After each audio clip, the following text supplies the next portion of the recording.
Hello guys, welcome back again to my channel. Bersama saya Hansen di sini, dan seperti biasanya setiap harinya saya akan buatkan video seputar cryptocurrency. So bagi kalian yang tertarik seputar cryptocurrency, boleh aja langsung bantu saya like dan juga subscribe. Jangan lupa juga untuk hidupkan lonceng notifikasinya supaya kalian gak ketinggalan update terbaru seputar cryptocurrency.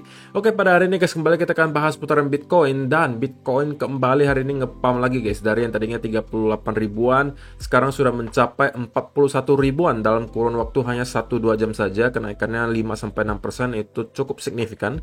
Kita bakalan bahas kira-kira apa yang sedang terjadi, kemudian ekspektasinya untuk beberapa hari ke depan itu seperti apa. So, stay tune terus sampai akhir video. Kita mulai videonya sekarang. So, kita akan mulai dari coin market cap terlebih dahulu guys. Per hari ini secara global market cap crypto berada di angka 1,82 triliun dolar atau naik sekitar 5,55%. Nah, Bitcoin sendiri kembali ke angka 41.300-an, Ethereum 2.705, BNB 401 dolar, XRP 0,74, Terra Luna 93 dolar, Cardano 0,83, Solana 88 dolar, dan Avalanche ada di urutan ke-10 dengan harga 79,69 dolar. So, per hari ini kita melihat market rata-rata dalam keadaan hijau. Kenaikannya ranging antara 2% hingga kurang lebih belasan persen ya. Top performernya adalah Terra Luna dengan kenaikan 16,26% ke 93,28 dolar. So, itu adalah outlook sementara dari beberapa top coin yang ada. Sekarang kita masuk dulu ke beberapa berita dan data terbaru hari ini. Nah, yang pertama di sini disebutkan Bitcoin price holds key support level. Can Bitcoin rebound to 43k next? Jadi area major support level yang dimaksud di sini adalah di sekitaran area 37.000 ya guys. Ini juga senada dengan yang saya sampaikan di beberapa video sebelumnya, bahwa area major support kita berikutnya setelah 40.000 itu adalah di sekitaran 37.000. Jadi kita juga udah mendapati dua kali retest di sekitaran area 37.000, dan keduanya kita mendapatkan semacam rejection ke atas yang menunjukkan bahwa memang di sekitaran area 37.000 itu ada semacam demand gitu ya, atau ada orang-orang yang menunggu di sekitaran area sana. Dan lagi kalau misalnya diperhatikan, memang beberapa video sebelumnya saya juga sudah sampaikan bahwa di 4-hour chart kita juga ada mendapati indikasi oversold, sekaligus di 1-hour chart kita juga mendapati adanya indikasi bullish divergence tercipta, yang menyebabkan saya mengambil kesimpulan bahwa probabilitas kita akan mendapatkan semacam relief rally itu cukup besar. Dan ternyata memang benar, pada akhirnya hari ini kita mendapati semacam relief rally. Walaupun jujur ngomong saja saya tidak expect sebenarnya kenaikannya akan sekencang itu, tapi ya inilah market crypto gitu ya, penuh dengan kejutan. Kalian harus siap dengan segala kejutannya dan pastinya siap dengan volatilitas semacam ini. Dalam waktu 1-2 jam saja kita bisa mendapatkan kenaikan hingga 5-6% di Bitcoin. Jadi itu adalah pergerakan yang cukup signifikan menurut saya. So, kalau misalnya kita scroll ke bawah di artikel ini, kita akan menemukan beberapa hal yang cukup penting dan menurut saya perlu kalian ketahui gitu ya. Dan yang pertama itu adalah dari Ki Yong-ju. Dan Ki Yong-ju ini 2 bulan yang lalu, bukan 2 bulan, tapi bulan Desember 2021 kemarin, spesifiknya tanggal 24, dia pernah membuat sebuah post gitu ya, yang mengatakan bahwa pada saat itu kita mendapati bahwa kita tidak ada sama sekali mendapatkan para whales itu melakukan akumulasi gitu ya. Jadi pada saat harga Bitcoin kurang lebih masih di 50 ribuan, ketika kita udah drop dari 69 ke 50 ribu, kita belum sama sekali mendapatkan adanya para whales berminat untuk kembali masuk. Terlihat dari data on-chain di sini, all exchange to derivative exchange flow mean 30-day moving average. Jadi kalau misalnya diperhatikan di sini, kalau misalnya setiap kali kita mendapatkan histogramnya sangat rendah di sini, itu berarti biasanya adalah fase distribusi, alias orang-orang start jualan gitu ya. Di sini terjadi terakhir kali di 50 ribuan, kemudian di 64 ribu juga hal yang sama terjadi gitu ya. Kita mendapati adanya fase distribusi terjadi. Kemudian di sini juga sama, kita mendapati fase distribusi, kemudian kita juga mendapati drop. Sedangkan kalau kita misalnya mendapatkan ada kenaikan di histogram di sini, itu berarti ada terjadi semacam akumulasi. Beberapa kali sebelumnya itu terjadi di bulan Juli 2021, terakhir kali kita mendapati akumulasi. Kemudian di sini juga sama, di sini juga sama, di sini sama, di sini juga sama, dan beberapa kali diantaranya kemudian kita mendapati semacam rally yang cukup signifikan ke atas. Dan kemudian hari ini dia juga melakukan update gitu. Setelah 2 bulan kemarin kita mendapati tidak ada akumulasi yang terjadi, hari ini dia mulai update lagi. Dia mengatakan, the good news is that we have some whales who are accumulating Bitcoin in this price range of 35k to 45k lately. Jadi dia mengatakan kita udah mendapatkan ada semacam aktivitas dari para whales melakukan akumulasi di sekitaran area 35.000 sampai 45.000. Walaupun jujur ngomong saja guys, secara histogram kalau kalian perhatikan ini puncaknya itu atau akumulasinya itu tidak semasif beberapa kali sebelumnya gitu ya. Cuman ini tetap bisa dikategorikan sebagai akumulasi karena kalau distribusi itu biasanya rendah banget di sini. Oke. So tentunya ini adalah sebuah berita baik dan menurut saya dengan adanya akumulasi ini ya at least gitu ya, at least kita bisa aja mendapati semacam relief rally mungkin ke sekitaran area 45 atau 50 ribu dolar gitu ya. Jadi itu adalah hal yang pertama. Kemudian kalau kita scroll ke bawah lagi, ada beberapa hal yang pengen saya highlight di sini. Ada beberapa analis teknikal di sini yang memberikan pendapat mereka masing-masing. Dan ada satu hal yang menurut saya cukup sama di antara analisa-analisa mereka ini, yaitu adalah yang mereka perhatikan adalah di sekitaran area 43.000. Pertama dari Reg Capital. Dia mengatakan sekarang kita berada di sebuah pattern yang bisa jadi kita sebut sebagai ascending triangle. Yang kalau misalnya kalian perhatikan, garis atasnya itu adalah berada di kurang lebih di sekitaran area 43.000. Jadi itu adalah area neckline-nya atau resistance-nya kurang lebih di sekitaran sana gitu ya. Kemudian kalau kita scroll lagi ke bawah, ini juga adalah pendapat dari analis yang berbeda yang bernama Don Alt gitu ya. Don Alt juga mengatakan bahwa sekarang ini kita dalam keadaan sideways dan key support-nya itu nanti berada di sekitaran 32 sampai 34 ribu. Sedangkan untuk key resistance-nya itu ada di sekitaran 43 sampai 47 ribu. Jadi kita udah mendapatkan semacam kesamaannya gitu bahwa memang banyak sekali orang yang expect 43 sampai 42 ribu itu adalah area key level yang wajib untuk direclaim oleh Bitcoin agar kita bisa trending higher atau kita bisa naik lagi lebih tinggi. Jadi area berikutnya yang wajib banget direclaim atau di break oleh Bitcoin untuk bisa mampu naik lebih tinggi adalah kurang lebih sekitaran 42 sampai 43 ribu. Oke? Dan kalau misalnya di bawah lagi kalian perhatikan, ini juga hal yang sama gitu ya. Ini analis berbeda lagi, tapi untuk areanya itu sama, di sekitaran area 43.000 juga. Oke, dan dia juga melihat pattern yang mirip dengan si Reg Capital, yaitu semacam ascending triangle gitu ya. Tetapi tentunya ascending triangle itu bisa invalid apabila kita malah breaknya ke arah bawah. Dan yang terakhir, ini dari seseorang yang bernama Decent Trader. Dan ini adalah gambaran yang lebih besarnya gitu. Ini sebenarnya udah kita pernah bahas juga di video kemarin bahwa ini adalah worst case scenario-nya gitu guys. Secara historis, apabila Bitcoin masuk ke bear market yang berkepanjangan, biasanya 1 sampai 1,5 tahun sebelum kita mendapati bottom dan mulai naik ke atas, maka kita biasanya akan meretest area yang bernama 200-day moving average. Dan kalau misalnya kalian perhatikan, sekarang garis 200-day moving average-nya itu berada kurang lebih di area 20.000. Ini mungkin kalian udah ketahui karena beberapa video sebelumnya udah pernah saya sampaikan juga. Dan kalau misalnya kalian perhatikan, ini adalah all-time chart-nya Bitcoin. Bukan all-time chart sih, tapi ini mulainya dari 2014 sampai sekarang. Dan setiap kali kita mendapati Bitcoin itu ngeretest area 200-day moving average atau 200 hari, maka kita akan mendapati bottom dari sebuah bear market atau sebuah koreksi. Nah, kalau misalnya kalian perhatikan pertama kali di sini kita kemudian mendapatkan rejection, di sini juga sama, kita mendapatkan rejection, di sini juga sama, kita mendapatkan rejection, di sini juga sama. Menariknya kalau misalnya kalian perhatikan, itu kita berhenti persis di garis tersebut, guys. Oke? Jadi kalau misalnya secara statistik, so far 200-day moving average ini cukup akurat dalam memprediksi bottom dari sebuah bear market atau bahkan koreksi besar. So, kalau misalnya kita mendapati bear market berkepanjangan di mana Bitcoin mungkin akan breakdown terlebih dahulu di bawah 30.000, ini kalau ya guys, saya tidak mengatakan ini pasti akan terjadi, tapi kalau kita kan harus antisipasi kemungkinan terburuk seperti yang sudah saya sampaikan juga, kita harus plan for the worst gitu kan. Kalau memang kita masuk ke bear market berkepanjangan, maka next area yang perlu kita perhatikan adalah di sekitaran 200-day moving average, dan itu berada kurang lebih di sekitaran area 20.000. Oke, itu bertepatan juga dengan area all-time high sebelumnya yang harusnya akan provide some major support, gitu ya. Jadi itu adalah artikel yang pertama.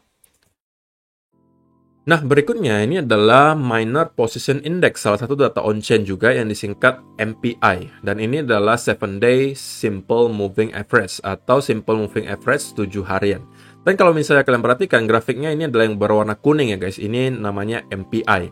Dan setiap kali kalau kita mendapatkan MPI ini mendapatkan spike yang cukup tinggi di sini, itu simpelnya berarti para penambang Bitcoin sudah merasa Bitcoin cukup overbought atau udah cukup mahal harganya, sehingga mereka merasa untuk perlu melakukan distribusi atau menjual Bitcoin mereka. Dan biasanya memang kalau misalnya kita melihat ada para miner udah start jualan dan penjualannya cukup masif, maka biasanya tidak lama kemudian kita akan mendapatkan semacam koreksi. Berapa kali itu terjadi di sini. Kalau misalnya kita perhatikan, kita mendapatkan spike tinggi di sini, kemudian kita mendapatkan koreksi, di sini juga sama, kita mendapatkan koreksi, dan di sini juga sama, kita mendapatkan spike, kemudian ada koreksi besar. Tetapi sebaliknya, kalau misalnya kalian perhatikan, apabila MPI-nya berada di area yang sangat rendah di sini, itu simpelnya berarti para penambang merasa Bitcoin itu sekarang masih tidak terlalu mahal, alias mereka tidak terlalu tertarik untuk menjual Bitcoin-nya. Mereka lebih memilih untuk hold. Nah, terakhir kali kita melihat MPI-nya berada di area serendah ini selama kurun waktu yang cukup lama, itu di tahun 2017 hingga 2018, di mana kita masuk ke bear market, gitu kan, selama setahun. Nah, menariknya, kita juga sekarang mendapati hal yang sama, di mana MPI-nya sekarang udah berada di area yang cukup rendah, dan sudah kurang lebih juga setahunan kita berada di area yang sangat rendah ini. Nah, apabila gitu ya, historis akan berulang, maka bisa jadi bahwa kita akan mendapatkan semacam rally Bitcoin ke atas. Seperti yang dikatakan oleh BTC Fuel, the MPI shows that Bitcoin could be pumping soon.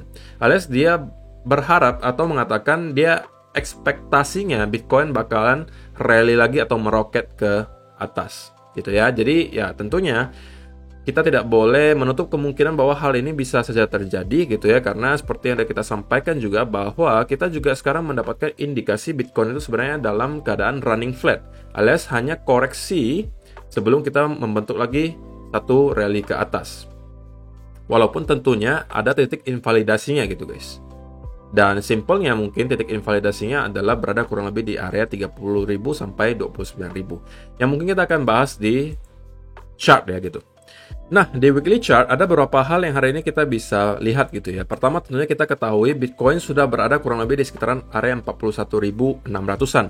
Dan kalau misalnya kalian notice, kita sekarang kembali mendekati area yang kemarin kita sebut-sebut sebagai area key level berikutnya untuk Bitcoin. Key resistance. Yaitu adalah garis ini, yang berada kurang lebih di sekitaran area 42.500 sampai kurang lebih 43.000. Ingat sekali lagi guys, support and resistance itu bukanlah sebuah angka pasti, tapi itu sebuah area gitu ya. Jadi kalau misalnya kita lihatnya ada di sekitaran 42.500, maka 43.000 sama 42.000 yaitu adalah masih range-nya gitu, masih areanya lah istilahnya. Dan kalau misalnya kalian perhatikan, ini akan menjadi sangat menarik untuk kita pantau, apakah minggu ini kita akan mampu close di atas area ini. Tentunya sekarang kita belum break ya di atas area tersebut, cuman kita udah dekat gitu guys. Kita sekarang di 41.600-an. Dan tentunya bear itu bakalan berusaha untuk menahan harga Bitcoin agar tidak mampu break di atas area ini. Ini juga senada dengan para technical analyst di luar ya. Seperti yang di artikel pertama tadi kita bahas, bahwa beberapa dari mereka memang rata-rata sepakat gitu ya, bahwa area 43.000 itu merupakan area key resistance berikutnya yang harus di-reclaim oleh Bitcoin. Nah, kalau saya pantau sebenarnya 43.000 itu lebih ke area resistance untuk daily chart gitu ya. Di daily chart kita mungkin lebih melihat area 43.000 itu lebih signifikan gitu ya. Tapi kalau di weekly chart itu lebih ke sekitaran area 42.500. Jadi memang itu adalah range-nya ya, 42.500 sampai 43.000. Dan kita bisa melihat juga kita sudah beberapa kali mencoba untuk break dan close di area 43.000-an, namun ketiga percobaan sebelumnya itu tidak berhasil. Dan kita kemudian mendapatkan rejection dan close di bawah area tersebut lagi. Yang memang berarti para bear itu nggak mau kehilangan area ini gitu. Mereka mencoba sebisa mereka untuk mempertahankan area tersebut. Nah, pertanyaannya sekarang, apakah percobaan keempat ini, kalau misalnya kita memang akan break di atas area ini gitu ya, apakah percobaan keempat ini akan berhasil gitu ya? Karena kalau misalnya kita mampu break, catatannya ya guys, kita harus mampu break dan close di atas. Bukan hanya break seperti ini, tapi tidak mampu close. Kita harus mampu break dan close di atas area ini untuk bisa menyatakan bahwa, oh sekarang kita udah break di atas area key level di weekly chart. Dan harusnya kalau kita mampu close di atas area ini, maka yang akan terjadi adalah area yang sebelumnya menjadi major resistance akan kita flip menjadi area major support. Dan menurut saya kalau ini terjadi, kita mampu close di atas area ini, menurut saya probability-nya cukup tinggi bahwa kita akan mampu untuk nge-retest lagi di sekitaran area 50.000. Tentunya konfirmasinya nanti akan di time frame yang lebih kecil. Kita harus pantau lagi mungkin di 4-hour chart, di 1-hour chart, apakah kita mendapati adanya indikasi yang sama juga dengan yang terjadi di weekly chart. Kalau memang mendukung, maka probability-nya tentunya semakin tinggi, begitu ya. So, itu adalah untuk weekly chart.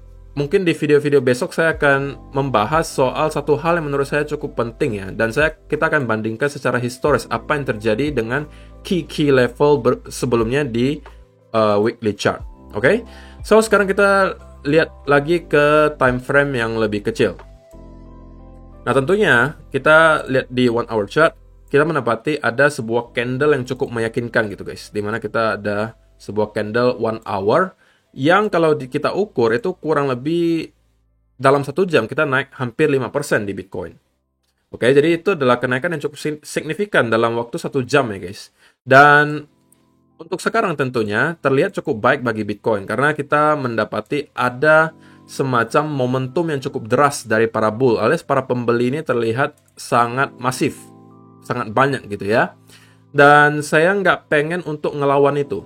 Oke, kalau saya memang melihat para bull memegang kontrol, ya yang saya lakukan adalah saya tidak akan melawan hal tersebut. Alias saya kemungkinan tidak akan melakukan short gitu ya. Walaupun tentunya ada kemungkinan aja, pastinya ada kemungkinan aja ini hanya semacam fake out untuk mendorong atau memancing orang-orang buy dan kemudian kita dibanting lagi. Kemungkinan itu selalu ada gitu. Tetapi saya tidak akan tertarik untuk melakukan short karena secara price action yang ditujukan ke saya adalah sekarang bahwa para bull itu sedang memegang kontrol. Oke, momentumnya cukup tinggi di sini. Dan tentunya yang harus kita lakukan next gitu untuk mampu lagi retest ke next area major resistance yang akan ada di sekitaran area 43.000 adalah tentunya kita harus konsolidasi terlebih dahulu guys. Kita sudah mendapati breakout dari pattern di sini, oke. Yang kemarin kita sempat bahas bahwa memang di 1-hour chart kita sudah mendapati bullish divergence cukup lama gitu. Dimana dari segi harganya kita terus membentuk lower low, tapi dari segi indikator kita sudah membentuk higher low. Dan itu adalah indikasi bullish divergence. Dan juga saya sudah sampaikan di video-video kemarin bahwa dari segi price action pun memang kita mendapati ada perlambatan momentum bearish. Dimana penurunan yang terjadi di beberapa hari sebelumnya itu cukup deras di sini. Tetapi kalau misalnya kalian perhatikan, ini cukup deras, kemudian konsolidasi kecil, penurunan cukup deras, konsolidasi. Ketika kita penurunan yang di sini, kita hanya mampu untuk break sedikit di bawah area low sebelumnya dan kemudian kita mendapatkan rejection ke atas. Hal yang sama juga terjadi di sini. Kita hanya mampu break sedikit di bawah, kemudian kita mendapatkan rejection. Di sini juga sama, kita mendapatkan sedikit close di bawah area low sebelumnya dan kemudian kita mendapatkan rejection. Jadi kita mendapatkan beberapa indikasi bahwa adanya pelemahan momentum bear yang juga didukung oleh indikasi bullish divergence di indikator, yang membuat saya mengatakan di beberapa video sebelumnya bahwa saya pribadi expect memang akan adanya relief rally minimal mungkin ke sekitaran area 40.000 sebagai next area major resistance. Namun kenyataannya kita langsung break di atas area tersebut dan tentunya ini adalah sebuah indikasi baik untuk para bull gitu ya. Dan yang menurut saya cukup ideal untuk dilakukan Bitcoin sekarang adalah tentunya calm down dulu, tenang dulu gitu ya, dengan cara mungkin melakukan konsolidasi di sekitaran area 40.000-an di sini. Tujuannya untuk apa? Ini untuk menunjukkan ke saya bahwa memang pasar sudah mampu untuk menerima Bitcoin di sekitaran area 40.000 lagi. Oke, baru dari sini mungkin kalau kita mendapati ada price action dan juga pattern continuation, baru mungkin kita bisa mendapati lagi semacam setup untuk masuk ke market kalau memang kita dikasih setupnya, dan next area major resistance-nya akan berada di sekitaran area 43 sampai 43.500. So kalau kita lihat di time frame yang lebih kecil, 43.000 itu memang area resistance. Tapi kalau kita lihat di weekly chart, 42.500 itu sebenarnya udah merupakan area yang cukup signifikan gitu ya. Nah di sini. Oke. Dan kita juga beberapa hari ke depan, jangan lupa guys, akan ada data CPI yang keluar atau data inflasi lagi keluar di US. So memang kita akan expect terjadi volatilitas di minggu ini. So kalau misalnya kalian yang seorang trader, tentunya ini adalah masa-masa yang baik ya, karena kita memang perlu volatilitas untuk dapat cuan lah gitu ya. Kalau misalnya tanpa volatilitas alias kita hanya sideways saja untuk dapat cuan yang besar, tentunya kan kemungkinannya kecil. Kalau volatilitasnya tinggi, kita juga bisa mendapatkan cuan yang lebih lebar. Namun tentunya kalian harus tetap berhati-hati, jangan sampai overconfidence apalagi over leverage, karena keadaan sekarang itu yang masih belum terlalu stabil. Oke? Uncertainty di market itu masih sangat tinggi. So tetap aware guys, tetap hati-hati walaupun kita memang mendapati adanya indikasi para bull udah start lagi masuk ke market, namun jangan sampai kalian merasa ini pasti akan terus-menerus naik. Jangan sampai seperti itu. Oke, kalian harus tetap cautious, tetap waspada gitu. Dengan cara apa? Tetap memasang stop loss, tetap jaga dengan porsi yang baik alias tidak over leverage, dan kalian harusnya akan aman-aman aja di market. So dari segi short term, kesimpulannya adalah menurut saya sekarang kita udah break lagi di atas 40.000 yang harusnya sekarang kita akan jadikan lagi sebagai area major support. Dan kalau misalnya kita mendapati ada pattern continuation di sini, saya ya cukup yakin gitu ya bahwa kita akan kembali mendapatkan kenaikan ke atas. Mungkin next areanya retest di sekitaran area 43.000. Tetapi kalau misalnya kita kembali breakdown ke bawah dengan penurunan yang sangat cepat gitu ya, dengan terjadi mungkin seperti ini, penurunannya sangat cepat juga, berarti ini hanya semacam fake out gitu ya, dan kemungkinan kita akan kembali untuk nge-retest area next support di sekitaran 37.000 lagi, dan kalau kita mampu breakdown lagi, maka nextnya akan ada di sekitaran area 34.000. Jadi itu adalah beberapa area yang perlu kalian perhatikan per hari ini. Semoga bermanfaat untuk kalian, dan ya, kita akan update lagi besok. Terima kasih yang sudah menonton sampai selesai, dan kita akan bertemu lagi di video besok. Bye-bye.